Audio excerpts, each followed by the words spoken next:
Hello student, welcome back to Pragati classes. तो important notes की series में आप सभी का स्वागत है। क्रैश कोर्स लेकर हम साथ में चल रहे हैं, जिसके अंदर हिस्ट्री का नेक्स्ट चैप्टर हम करने जा रहे हैं, नेशनलिज्म इन इंडिया। इससे पहले वाला जो भी हमने चैप्टर किया था उसके साथ हमने सभी इंपॉर्टेंट पॉइंट्स को कवर किया था, सो दैट कि इस तरीके से हमने सब कुछ कवर किया कि आपका किसी भी टाइप का क्वेश्चन हो, शॉर्ट्स हो, लॉन्ग क्वेश्चन हो, या फिर इसके अलावा आपके जो एमसीक्यू क्वेश्चंस होते हैं, सब कुछ आपका कवर होते चले। तो अभी हम ये कर रहे हैं नेशनलिज्म इन इंडिया। तो सबसे पहले चैप्टर जो स्टार्ट होता है, क्योंकि हमारा फर्स्ट चैप्टर खत्म हुआ था, फर्स्ट वर्ल्ड वॉर किस वजह से हुआ था। ओके, तो बाल्कन जो वो एरिया था जिसकी वजह से फर्स्ट वर्ल्ड वॉर क्रिएट हुआ, तो नेक्स्ट चैप्टर वहीं से आपका स्टार्ट होता है, effect of first world war. जो फर्स्ट वर्ल्ड वॉर हुआ उससे जो है क्या इफेक्ट देखने को मिला, इस टाइप का जो क्वेश्चन है वो आपका 3 to 4 मार्क्स में बन जाता है। सबसे पहला पॉइंट क्या है, the first world war led to a huge increase in defence expenditure. अब जब युद्ध होगा तो डिफेंस एक्सपेंडिचर पे बहुत ज़्यादा जो है खर्चा उस पर बढ़ गया था। कस्टम ड्यूटीज़ को बढ़ाया गया and income tax was introduce to raise extra revenue, और उसके अलावा इनकम टैक्स को भी उसी टाइम पे इंट्रोड्यूस किया गया ताकि जो है एक्स्ट्रा रेवेन्यू मिल सके गवर्नमेंट को। नेक्स्ट है prices of item increase during these years. तो इन सालों में क्या हुआ, हर चीज़ की कीमतें भी बढ़ी। प्राइसेस जो है 1913 और 1918 के बीच में डबल हो गई। The common people were worst sufferers because of price rise, और जो आम आदमी थे उसने सबसे ज़्यादा सफ़र करना पड़ रहा था प्राइस राइजिंग की वजह से, महंगाई की वजह से।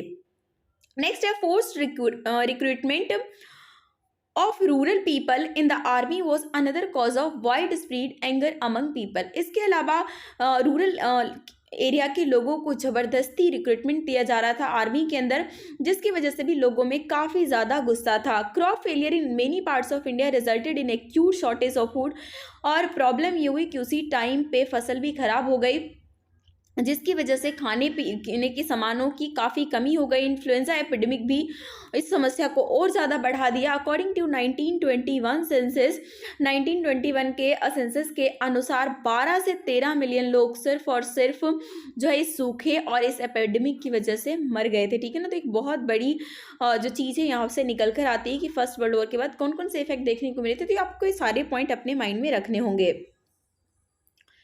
अब उसके बाद जो है हमारा है सत्याग्रह। आइडिया ऑफ सत्याग्रह किसका था, सत्याग्रह से क्या मतलब है, इन महात्मा गांधी जी जो है इसको क्या मानते थे, इसको लेकर भी क्वेश्चंस पूछा जाता है। Mahatma Gandhi advocated a noble method of collective movement called satyagraha. This method was based on the idea that if someone is fighting for a true cause, there is no need of violence or aggression। Mahatma Gandhi ने एक जो है collective movement का एक नया method लेकर आए थे, जिसको सत्याग्रह नाम दिया गया। और इस मेथड मतलब ये मेथड उस चीज़ पर बेस्ड था कि अगर कोई इंसान सही कारण के लिए लड़ रहा है तो उसके लिए उसे वायलेंस या फिर अग्रेशन होने की ज़रूरत नहीं है। नेक्स्ट है सम early Satyagraha movement organised by Gandhi जी। तो इसमें जो है आपको कई बार जो है आपको सीरीज में लगाने के लिए आ जाता है कि सबसे पहले कहाँ पे हुआ, फिर कहाँ पे हुआ, फिर कहाँ पे हुआ, साथ में ईयर के साथ भी आपको याद रखना है। तो जो अर्ली सत्याग्रह मूवमेंट गांधी जी ने चलाया था वो था सबसे पहला चंपारण में, जो कि 1916 में हुआ। सेकेंड हुआ था खेड़ा में 1917 के अंदर, और मिल वर्कर्स मूवमेंट हुआ था अहमदाबाद में 1918 के अंदर। तो इस तरीके से आपको याद रखना है। उसके बाद जो है हमारा आता है रॉलेट एक्ट। रॉलेट एक्ट जो है पास किया गया था by the imperial legislative council in 1919। 1919 में रॉलेट एक्ट पास किया जाता है। इंडियन मेंबर्स ने इस एक्ट को बिल्कुल भी सपोर्ट नहीं किया, because it gave enormous power to the government to repress the political activities, क्योंकि इस एक्ट से जो गवर्नमेंट थी उसको बहुत ज़्यादा पावर मिल गई थी कि वो पॉलिटिकल एक्टिविटीज़ को दबा सके। It allowed detention of political prisoners without trial for 2 years। मतलब बिना किसी कारण के भी 2 साल तक जेल में रखा जा सकता था जितने भी पॉलिटिकल प्रिजनर्स थे। On 6 April 1919 Gandhi ji launched a nation wide satyagraha against the propose Rowlatt act. अब रॉलेट एक्ट इतना बुरा था जिसको बिना अपील बिना दलील का कानून भी बोला गया। तो अब जो है गांधी जी ने क्या किया, एक पूरे नेशन वाइड सत्याग्रह को लॉन्च किया कि हम रॉलेट एक्ट के विरोध में है। The call of strike on 6 April got huge response, मतलब 6 अप्रैल को स्ट्राइक बुलाया गया जिसमें काफ़ी अच्छा रिस्पॉन्स देखने को मिला। काफ़ी सारे जो शहर के लोग हैं वो सपोर्ट में आए, शॉप्स बंद कर दिए गए, workers in railway workshops went on strike पे चले गए। British administration decided to clamp down on the nationalist, several leaders were arrested and Gandhi ji was barred from entering Delhi. अब इतना सब कुछ इन लोगों ने किया तो ब्रिटिश एडमिनिस्ट्रेशन भी चुप रहने वाली तो थी नहीं। वो जिसके अंदर भी नेशनलिज्म वाली भावना थी उन्होंने सोचा कि उसको दबाया जाए, उसको जो है उसको डीमोटिवेट किया जाए, जिसको लेकर उन्होंने क्या किया, बहुत सारे नेताओं को अरेस्ट कर लिया और गांधी जी को दिल्ली जाने से मना कर दिया। और अब देखिए ये जो रॉलेट एक्ट है उसी का इफेक्ट देखने को मिलता है जलियांवाला बाग इंसिडेंट, दोनों काफी कनेक्टेड हैं। On 10 April 1919 in Amritsar the police fires upon a peaceful procession. 10 April 1919 को होता क्या है कि पुलिस जो है एक शांति भरे जुलूस में पे फायर कर देती है। This provoked wide spread attack on government establishment.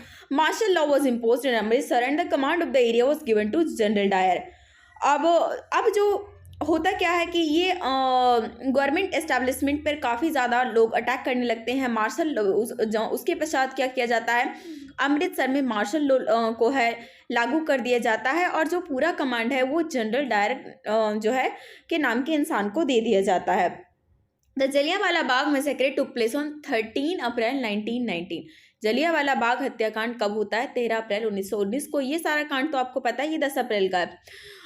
The day on which Baisakhi is celebrated in Punjab, उस दिन पंजाब में बैसाखी को सेलिब्रेट किया जा रहा था। A crowd of villagers came to participate in a fair of Jallianwala Bagh. तो जो पूरे गांव के लोग हैं वो जलियांवाला बाग में मेले के लिए आए थे। This was enclose from all sides, लेकिन ये जो बाग था वो पूरे मतलब चारों तरफ से बंद था और एक पतला सा जो है एक नैरो एंट्री पॉइंट था। General Dyer block the exit point. अब जनरल डायर ने क्या किया, एग्जिट पॉइंट को ब्लॉक कर दिया और उस भीड़ पर गोली चला दी, जिसमें जो है सैकड़ों लोगों की जान चली गई। अब नेक्स्ट आपका जो इम्पोर्टेंट है that is Khilafat movement. Khilafat issue gave Gandhi ji the opportunity to bring the Hindus and Muslim on a common platform. Khilafat issue एक ऐसा इशू आया जिसके बाद गांधी जी को लगा कि ये एक अच्छा मौका है जिसमें हम हिंदू और मुस्लिम दोनों को एक साथ लेकर चल सकते हैं एक कॉमन प्लेटफॉर्म पे। The Ottoman Turkey was badly defeated in first world war. जब फर्स्ट वर्ल्ड वॉर हुआ तो उसमें ओटोमन टर्की को बुरी तरीके से हराया गया। देयर वर र्यूमर्स, इस तरीके के र्यूमर फैलाए गए about a harsh peace treaty likely to be imposed on the Ottoman emperor who was spiritual head of the Khalifa. मतलब जो खलीफा के स्पिरिचुअल हेड हैं उनके ऊपर जो है कुछ संधि लागू की गई है, मतलब इस तरीके के र्यूमर्स फैलाए गए। This committee had leaders like brother Mohammad Ali and Shaukat Ali. They also wanted Mahatma Gandhi the take up to the cause of build a united mass action. अब खिलाफत मूवमेंट को लेकर अगर पूछा जाता है ना कि उसको मेन जो रोल किसको दिया जाएगा, तो मोहम्मद अली और शौकत अली ये दोनों भाई थे। बाकी गांधी जी ने उन दोनों मूवमेंट को जोड़ने की कोशिश की थी। In September 1920, at Calcutta session of Congress, a resolution was passed to launch a non-cooperation movement in support of Khilafat and also for Swaraj. तो 1920 में कलकत्ता सेशन, ये भी याद रखना, कांग्रेस के कोलकाता वाले सेशन में जो है नॉन कोऑपरेशन मूवमेंट रेजोल्यूशन को पास कर दिया गया।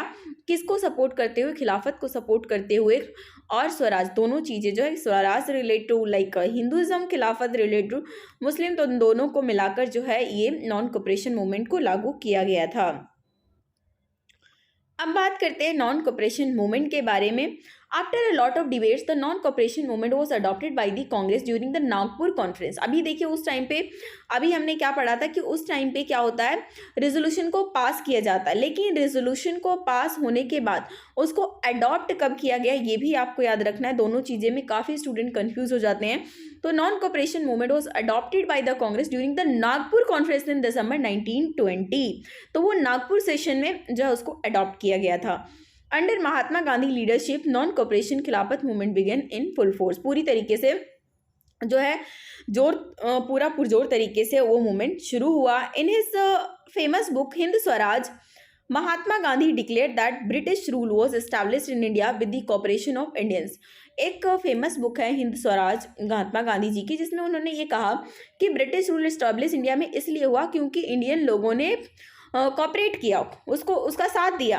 And had survived only because of the cooperation, उन लोगों ने सर्वाइव भी इसलिए किया क्योंकि हम लोगों ने, इंडिया के लोगों ने उसे काफ़ी कॉपरेट किया। If Indians refuse to cooperate, अगर इंडियंस रिफ्यूज कर दे उनका साथ देना, British rule in India would collapse within a year, एक साल के अंदर जो है वो कोलैप्स हो जाएगा और स्वराज अपने आप आ जाएगा। Gandhiji believed that if Indians begins to refuse to cooperate, the British rulers will have no other way than to leave India. Gandhi ji को इस बात पे विश्वास था कि अगर इंडिया ब्रिटिश रूलर्स को कॉपरेट करने से मना कर दे तो उनके पास कोई भी ऑप्शन नहीं रह जाएगा कि उन्हें इंडिया छोड़ के जाना ही पड़ेगा। अब कुछ प्रपोजल्स जो नॉन कॉपरेशन मूवमेंट पे के साथ में चला जो है मतलब लॉन्च किया गया था, ये बोला गया था कि हाँ ये सारी चीज़ें जो है हम लोगों को करना होगा। That was surrender the titles which are awarded by the British government. British government ने जिसको भी कुछ टाइटल्स दे रखे थे उसको सरेंडर करने का। बॉयकट सिविल सर्विसेज को बॉयकट करने का। Army, police, court, legislative council and skill, foreign जितने भी सामान आते हैं उसको बॉयकट करने का। Launch full civil disobedience campaign if the government persisted with repressive measure, और गवर्नमेंट अगर तभी हमें बुरी तरीके से उस पर परसिस्ट करती है तो फिर हम क्या करेंगे, फुल सिविल डिसोबीडियंस मूवमेंट को चलाएंगे। अब यहाँ पर बात करते हैं non cooperation movement in Awadh. इसको लेकर भी गाइस छोटे जो क्वेश्चंस है ना बन जाते हैं। तो Baba Ramchandra led a peasant movement in Awadh during the non cooperation movement. इनका नाम जरूर आप याद रखना कि नॉन कोऑपरेशन मूवमेंट अवध में किसने संभाल रखा था, दैट इज बाबा रामचंद्रन, जो कि पीजेंट मूवमेंट को लीड कर रहे थे अवध के अंदर during non cooperation movement. He launched this movement against the taluqdars and landlords. The peasants of Awadh had to do the begar. This movement was started demanding reduction in revenue, the abolition of begar and social boycott of oppressive landlord। तो इस movement के अंदर यही सारी बातें थी कि revenue को जितना तुम टैक्स लेते हो उसको रिडक्शन किया जाए, ये बेगारी सिस्टम जो है उसको ख़त्म किया जाए, और ये जो लैंडलॉर्ड हम पे इतना अत्याचार कर रहे हैं तो उसको हम सोशली पूरी तरीके से बॉयकट करेंगे। तो that was the non cooperation movement in Awadh led by Baba Ramchandra.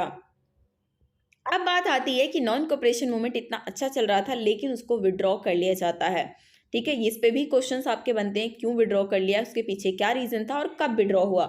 Gandhi ji decided to withdraw the non cooperation movement in February 1922 because of the following reason. Gandhi ji ने नॉन कोऑपरेशन मूवमेंट को वापस लेने का फैसला कर लिया 1922 में, जिसके पीछे जो है दो रीजन्स थे। फर्स्ट तो चौरी चौरा वाला इंसिडेंट था जो कि in 1922 at Chauri Chaura in Gorakhpur a peaceful mob turn violent and clash with the police resulting in the death of several policeman. Chauri Chaura एक जगह पे होता क्या है कि पीसफुल जुलूस जा रही होती, लेकिन जो है पुलिस वाले उस पर कुछ कर देते हैं, हमला कर देते हैं, तो जिसपे वो भीड़ इतनी ज़्यादा उग्र हो जाती है कि वो पुलिस थाने में आग लगा देती है, जिसकी वजह से काफ़ी पुलिस वालों की डेथ हो जाती है। तो अब जो है गांधी जी को लगा कि हमने तो कहा था कि हमारा मूवमेंट वायलेंट नहीं होना चाहिए, लेकिन अब जो है हमारा ये मूवमेंट वायलेंट की तरफ जा रहा है। सत्याग्रही को हमें और ज़्यादा ट्रेनिंग देने की ज़रूरत है, क्योंकि अभी जो है मतलब कि इससे पहले कि मास स्ट्रगल करे उससे पहले उन्हें ट्रेनिंग देने की ज़रूरत है, जिस वजह से उन्होंने नॉन कोऑपरेशन मूवमेंट को वापस ले लिया। जिसके बाद गांधी जी को काफ़ी विरोध का सामना करना पड़ा। कई सारे नेताओं ने कहा कि नहीं, एक गलत टाइम था, जबकि हमारा बहुत अच्छा चल रहा था, तो हमें वापस नहीं लेना चाहिए था। अब नेक्स्ट आता है Simon commission. The British government constituted a statutory commission under Sir John Simon.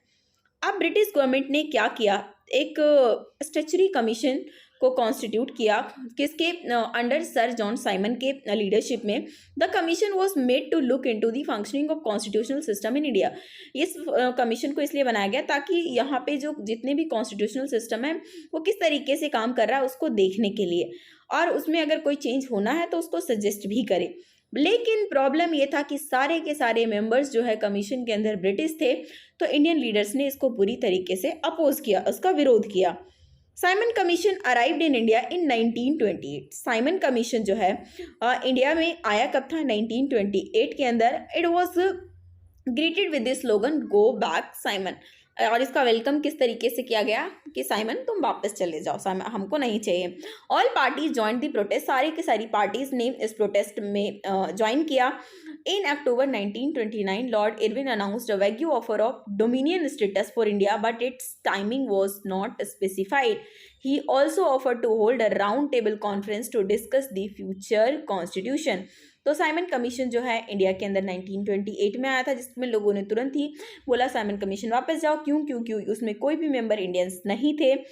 और अब उसके बाद डोमिनियन स्टेटस की बात भी लेकर आते हैं लॉर्ड इरविन, लेकिन टाइमिंग उसमें स्पेसिफाई नहीं था। इसके अलावा उन्हें ऑफर किया कि एक राउंड टेबल कॉन्फ्रेंस किया जाए, जिसके अंदर हम इस बात पर डिस्कस करेंगे कि हमारा जो है फ्यूचर कॉन्स्टिट्यूशन, बाद का संविधान कैसा होने वाला है। अब उसके बाद अब आता है civil disobedience movement. Civil disobedience movement की का जो शुरुआत है वो सॉल्ट मार्च से होता है, नमक आंदोलन से उसकी शुरुआत होती है। द सॉल्ट मार्च और दांडी मार्च वो started by Gandhi ji on 12 March 1930। He was accompanied by 78 volunteers, और जिन्होंने 24 डेज तक वॉक किया था और डिस्टेंस कवर किया था 240 miles from Sabarmati to Dandi. मेरी मोर ज्वाइंट, बीच में काफ़ी लोगों ने ज्वाइन किया। 6 अप्रैल 1930 को गांधी जी ने नमक कानून को जो है तोड़ दिया था by boiling sea water. The salt march mark the beginning of the civil disobedience movement. Thousands of people broke the salt law in different parts of country. People demonstrated in front of government salt factories. Foreign clothes was boycotted. Peasants refused to pay revenue. Village officials resigned. Tribal people violated forest law. तो इस तरीके से जो है इस civil disobedience movement का शुरुआत होता है। नेक्स्ट है रिस्पॉन्स ऑफ ब्रिटिश रूलर्स। अब इसके ऊपर ब्रिटिश रूलर्स का इफेक्ट रिस्पॉन्स तो आएगा, जरूर आएगा। Colonial government began to arrest the Congress leader. अब जो है ब्रिटिश की जो गवर्नमेंट वहाँ पे हमारे इंडिया में थी, उनने क्या किया, कांग्रेस के नेताओं को अरेस्ट करना शुरू कर दिया। This led to violent clashes in many places, जिसकी वजह से काफ़ी वायलेंट क्लासेस देखने को मिले। महात्मा गांधी को भी 1 महीने के बाद अरेस्ट कर लिया गया, और महात्मा गांधी के लोग के अब सपोर्ट में लोग ज़्यादा थे भी नहीं। पहले ही थोड़ा सा नॉन कोऑपरेशन मूवमेंट वापस लेने की वजह से लोग काफ़ी नाराज़ हो गए थे। People began to attack the symbol of British rule. अब लोगों ने जितने ब्रिटिश रूल के सिंबल्स थे उस पर अटैक करना शुरू कर दिया, like police post, municipal building, law courts, railway station. The government repression was quite brutal. Even women and children were beaten up. About 1 lakh people were arrested at that time. अब बात आती है राउंड टेबल कॉन्फ्रेंस की। Round table when जब चीज़ें जो हैं काफ़ी ज़्यादा वायलेंट टर्न ले लेती है, Mahatma Gandhi called off movement. अब महात्मा गांधी ने सिविल डिसोबीडियंस मूवमेंट को भी वापस ले लिया, क्योंकि जो चीज़ें हैं वो काफ़ी वायलेंट हो गई थी। He signed a pact with Irwin on 5 March 1931। This was called a Gandhi Irwin pact. As per the pact, Gandhi agreed to participate in the round table conference in London. In lieu of that, the government agreed to release the political prisoners. जिसके बदले में उन्होंने कहा कि जितने political prisoner हैं हम उन सबको आज़ाद कर देंगे। Gandhi ji went to London in December 1931. The negotiation broke down and Gandhi ji had to return with disappointment.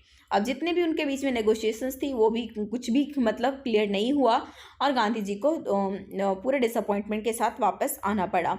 When Gandhi ji came back to India, he found that most of the leaders were put up in jail.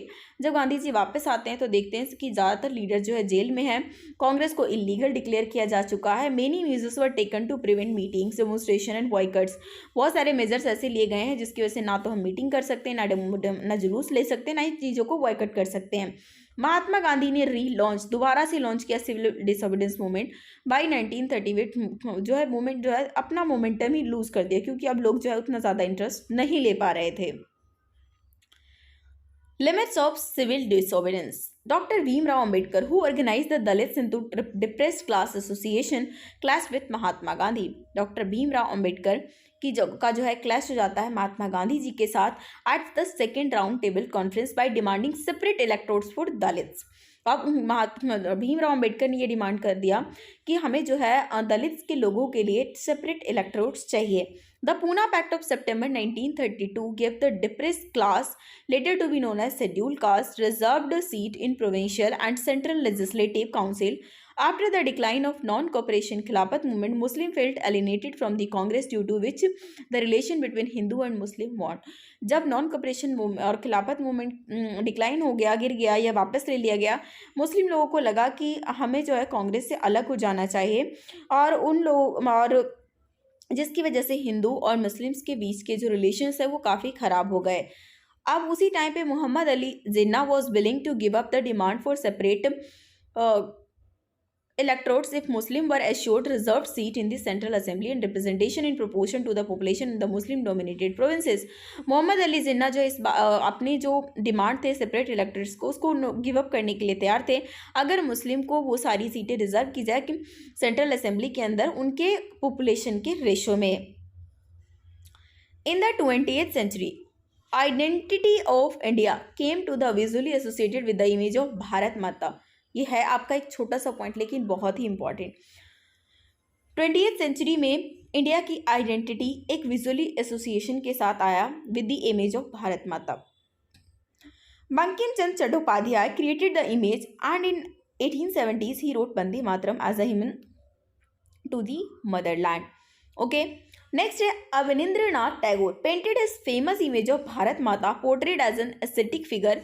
She is calm, composed, divine and spiritual. तो famous जो image है उसको paint किया था भारत माता के जो famous image को, that was Abanindranath Tagore, जिसमें उनने इस चीज़ को पोर्ट्रे किया। That was aesthetic figure like Bharat Mata is very calm, composed, divine and spiritual. तो इसी तरीके से आपके जो इम्पोर्टेंट पॉइंट्स हैं और जो नोट्स है वो सारा कवर होता है। बाकी वीडियो को लाइक करिए, अपने दूसरों दोस्तों के साथ शेयर कीजिए और चैनल पर नए जुड़े हैं तो सब्सक्राइब करके बेल आइकन भी क्लिक कर लीजिए ताकि नई वीडियो की नोटिफिकेशन आपको तुरंत मिल सके।